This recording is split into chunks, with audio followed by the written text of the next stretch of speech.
Hello दोस्तों, welcome back to our YouTube channel. दोस्तों आज हम आईटी ब्रांच का रिव्यू करने वाले हैं। इन सभी भाइयों से जानेंगे कि ये ब्रांच कैसी है, कैसा प्लेसमेंट होता है और कैसा इसमें फ्यूचर स्कोप है। तो भाई पहले आप सभी लोग अपना इंट्रोडक्शन दीजिए। My name is Rupesh Kumar. आपकी रैंक कितनी आई थी जी, क्या? मेरी रैंक 2000 समथिंग थी। आपका नाम? My name is Shiva Kumar. Rank rank जो है 8000 के आसपास आया था। 8000 यस। आपका नाम? सर शुभम नाम है। रैंक? 1025। भाई मेरा नाम प्रदीप मौर्य है और मेरा रैंक 251 के ऐसे था। 251। हरिओम वर्मा मेरा नाम है और मेरी रैंक थी भाई 25,000। 25,000? 25,000। और इस पे आपको जीपीएल कॉलेज मिला था, कौन से राउंड में मिला था? मुझे थर्ड में मिला था। और कैटेगरी? एससी। अच्छा ये बताइए, आप सभी लोग आईटी ब्रांच से हैं, आईटी ब्रांच कैसी लगती है आप सभी? आईटी देखो, अगर तुम्हारा इंटरेस्ट है तो आईटी में आओ, हाँ। अदरवाइज गवर्नमेंट की चाहते हो तो आईटी मत आओ। अच्छा, साफ है। इस ब्रांच का फ्यूचर स्कोप बताइए आप। ब्रांच का इसको हाँ, मतलब इस ब्रांच से जो भी स्टूडेंट्स पॉलिटेक्निक डिप्लोमा करना चाहते हैं, उन्हें फ्यूचर में क्या अपॉर्चुनिटी देखने को मिलने वाली? तो अपॉर्चुनिटी देखो, अगर आईटी में आते हैं तो गवर्नमेंट में कोई जॉब नहीं है इसके लिए। अच्छा। हैं, और अगर तुम गवर्नमेंट चाहते हो तो कोई और, जैसे सिविल जाओ और मैकेनिक जाओ, इलेक्ट्रॉनिक जाओ, इलेक्ट्रिकल जाओ, उसमें तुम्हें गवर्नमेंट में मिलेंगी जेई वगैरह के लिए। अच्छा। इसमें अगर तुम आ रहे हो तो अगर तुम्हारा इंटरेस्ट है कंप्यूटर में तो आओ इसमें, अदरवाइज मत आओ। अच्छा, इस कॉलेज में आईटी ब्रांच की पढ़ाई कैसी है? बढ़िया है भाई।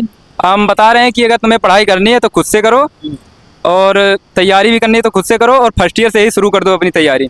कोडिंग, जैसे कोडिंग ही करना है तो तुम कोई भी या तो कोर्स ले लो और कोर्स से ही पढ़ाई करो। नहीं तो अगर सोचोगे कि कॉलेज से पढ़ूंगा तो ये मुमकिन नहीं है, खुद से ही पढ़ना पड़ेगा भाई। हाँ, और फर्स्ट ईयर से तैयारी करोगे तो बढ़िया रहेगा। और इसका फ्यूचर इसको भी यही है कि मतलब आने वाला जो समय है वो कोडिंग पे ही मतलब बेस रहेगा। तो इसलिए मतलब कि आने वाला जो फ्यूचर इसको है, जैसे AI ML है या आने वाली चीज़ें जो चाहे मतलब एग्रीकल्चर में हो या मेडिकल में हो, हर जगह AI का यूज होगा। ठीक है। ये बताइए, इस ब्रांच का सिलेबस कैसा है? ईजी है, हार्ड है, मीडियम है, क्या लगा आपको? देखो यहाँ पे क्या है, ये थ्योरी बेसिक पे रहता है तो हमें यहाँ थ्योरी ज़्यादा पढ़ाई जाती है, तो ये एक मीडियम साइज का है। अगर तुम्हें ज़्यादा नॉलेज चाहिए प्रैक्टिकल लेवल पे, आप बीटेक करने जा सकते हैं। अगर आप 10th के पास बाद आने वाले तो आप पॉलिटेक्निक कहिए। अगर आपका इंटर हो गया है तो आप, मेरा चॉइस रहेगा कि आप बीटेक पे जाइए। मतलब 10th वाले ये कर सकते हैं और बीटेक 12th वाले अपने बीटेक करें। अच्छा ये अगर आपकी फाइनेंशियल कंडीशन अच्छी नहीं है तो आप आ सकते हैं। ये बताइए, इस ब्रांच के थ्रू प्लेसमेंट अपने कॉलेज में कितनी कंपनियां आई थी? कंपनियां तो खैर 2-3 ही आई हैं और उनमें से भी वही 8-10 लोगों का हुआ होगा। और हाँ, तो ये बताइए, इस कॉलेज में कितनी कंपनीज आई थी आईटी ब्रांच के लिए, उनका पैकेज क्या था? आईटी ब्रांच देखो, पहले आई थी थॉटवर्क, जिसका पैकेज था 8 LPA, जिसमें लगभग क्या 2 लोग गए हैं उसमें। और इसके बाद देखो, इसके बाद अच्छी कंपनी आई है मारुति सुजुकी, उसमें 6 लोग गए हैं, जो कि जिसका पैकेज है 5 LPA, जो कि बहुत अच्छा है, जिसमें मेरा भी सिलेक्शन हुआ है। थैंक यू, तो कंग्रेचुलेशन। तो सिलेक्शन है, कुछ लोगों, काफ़ी लोगों का हो जाता है। दोस्तों इनके साथ हमने एक पूरा इंटरव्यू हमारे आपको चैनल पे देखने को मिल जाएगा, इनके साथ है मारुति सिलेक्शन में। और ये बताइए, जो आप इसके अलावा दो कंपनीज के अलावा कोई कंपनीज आई? हाँ आई थी, BBDN जैसी कंपनी आई थी। उसके अलावा भी उनका एवरेज पैकेज कितना था? BBDN जो है वो CTC भी नहीं देती थी। अच्छा। वो 90,000 पर ऐसे कुछ मंथ देती थी। तो ओवरऑल आईटी ब्रांच अच्छी ब्रांच है।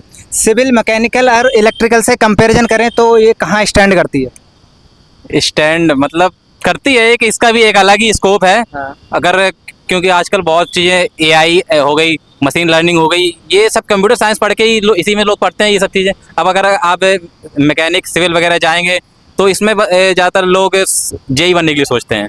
लेकिन अगर आईटी में लेते हैं आप तो लोग कंप्यूटर के बारे में नॉलेज लेते हैं और आर्टिफिशियल इंटेलिजेंट जो कि फ्यूचर है, और मशीन लर्निंग वगैरह, इस पर ज़्यादा फोकस होता है। ये बताइए, आईटी और कंप्यूटर साइंस, इंफॉर्मेशन टेक्नोलॉजी और कंप्यूटर साइंस, ये 2 अलग अलग ब्रांचेस हैं। इनमें क्या बेसिक डिफरेंस क्या है? देखो, जो कंप्यूटर साइंस है वो उसमें कुछ अलग, कुछ लगभग सब्जेक्ट सेम है यहाँ पे। कुछ लास्ट ईयर में ही सब्जेक्ट चेंज होते हैं 1-2, बाकी सब्जेक्ट से सिलेबस सेम है। ये बताइए, आप हायर स्टडीज़ के लिए जाना चाहेंगे या जॉब? नहीं, मैं तो अभी जॉब करना चाहता हूँ। अच्छा, कौन सी कंपनी में आपका सिलेक्शन हुआ है? मेरा तो BVDN में होता, लेकिन मुझे जाना नहीं है, इस तरह की कंपनी मुझे जाना नहीं है।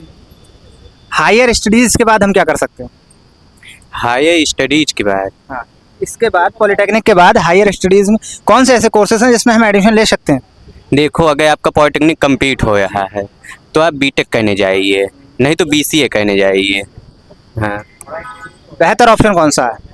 बेहतर ऑप्शन आपकी फाइनेंशियल कंडीशन के ऊपर निर्भर करता है। अगर ठीक है तो आप बीटेक करने जाइए। बहुत से ऐसे स्कूल हैं, कॉलेज हैं जो अच्छे खासा ठीक ठाक दे रहे हैं। इस ब्रांच में कोडिंग होती है, जैसा कि बताया, इंफॉर्मेशन टेक्नोलॉजी CS से है। कोडिंग में कितनी लैंग्वेज हमें सीखनी पड़ती है और हार्ड होती है कोडिंग या ईजी होती है? नहीं, मीडियम ही होती है। हम लोग को C+ और जावा, पाइथन और इन सब के बारे में बेसिक चीज़ें भी पढ़ाई जाती हैं और कोडिंग से भी रिलेटेड क्वेश्चन आते हैं। बाकी लेकिन बेसिक ज़्यादा चीज़ें हैं, मतलब जो सिलेबस है वो बेसिक तौर पे ज़्यादा है। ये बताइए, इस कॉलेज में ये पढ़ाई जो अपनी होती है वो हिंदी में होती है, इंग्लिश में होती है? देखो आपकी चॉइस है। आप अगर CBSE से आए हैं तो वो लड़का इंग्लिश में ही पढ़ता है, और अगर UP बोर्ड आए हैं तो वो उसकी मजबूरी, वो इंग्लिश उसकी इतनी नहीं होती है तो वो हिंदी में ही पढ़ता है अपना। लेकिन दोनों है, आपकी चॉइस पे है यहाँ पे। टीचर कौन सी लैंग्वेज में पढ़ाना प्रेफर करते हैं? टीचर देखो, टीचर वैसे इंग्लिश में ज़्यादा प्रेफर करते हैं, लेकिन अगर मेजोरिटी हिंदी की भी है तो वो हिंदी भी पढ़ाते हैं। और वैसे स्टूडेंट्स को कौन सी लैंग्वेज में पढ़ना चाहिए? पढ़ना चाहिए तो इंग्लिश में, देखो इंग्लिश में पढ़ना चाहिए, क्योंकि आगे हायर स्टडी में भी जाएंगे या कहीं पे भी जाएंगे बड़ी कंपनी में, तो इंग्लिश ज़्यादा प्रेफर की जाती है हर जगह। अच्छा, आप सभी लोगों से एक क्वेश्चन है, सभी से कम्बाइन। जब आप जो भी आप इसका फॉर्म भरे थे, एडमिशन ले रहे थे, तब आपने IT ब्रांच चुना। उस समय जो आपकी एक्सपेक्टेशन थी इस ब्रांच से, इस समय फुलफिल हुई? फुलफिल पूरी तरह नहीं हुई। आपका? नहीं हुआ। देखो भाई, मैं तो ज्ञान लेने आया था और ज्ञान लेके जा रहा हूँ। हाँ, और ना तो मुझे कोई प्लेसमेंट के चक्कर में आया था, ना तो कोई नौकरी के चक्कर में आया था। आपकी रिक्वायरमेंट फुल हुई? नहीं, मेरी जो एक्सपेक्टेशन थी उस हिसाब से तो नहीं हुई है। बाकी लेकिन ठीक है, कॉलेज बाकी बेस्ट है। एक क्वेश्चन, लास्ट क्वेश्चन है, अगर आपको मौका मिले 3 साल पीछे वापस जाने का, तब भी आप यही ब्रांच चुनेंगे या कोई दूसरी चेंज करना चाहेंगे? मैं यही ब्रांच चुनूंगा क्योंकि मेरा इसमें इंटरेस्ट है, इंटरेस्ट बेस पे आया था मैं। आप? मैं डायरेक्ट BTech करूँगा, पॉलिटेक्निक करूँगा ही नहीं। पॉलिटेक्निक नहीं करेंगे? अच्छा, हाँ, ये कमेंट में क्वेश्चन आया था हमारे कि 12th मतलब 11th कर रही हूँ भैया मैं, मुझे पॉलिटेक्निक में GPL या GPK लेना चाहिए और कौन सी ब्रांच लेनी चाहिए? अब ये बताइए, मैंने उनसे कहा, मैंने उनसे सजेशन दिया, आप पहले 12th कंप्लीट कीजिए। क्यों करना चाहिए उन्हें 12th कंप्लीट और क्यों नहीं करनी चाहिए पॉलिटेक? देखो, ये डिपेंड करता है कि वो कितना नॉलेज गेन कर सकते हैं। अगर वो 10th पास भी वाले आ सकते हैं यहाँ पे, 12th पास वाले भी आ सकते हैं, और there is no reason about it, बस। चलिए, तो दोस्तों, आप सभी लोग इनके रिव्यूज़ के अकॉर्डिंग ही थोड़ा सा सोचिए और समझिए, उसके हिसाब से ही आप अपनी ब्रांच का सिलेक्शन कीजिए और खुश रहिए। मिलते हैं आपसे नेक्स्ट वीडियो में, तब तक के लिए जय हिंद, जय भारत।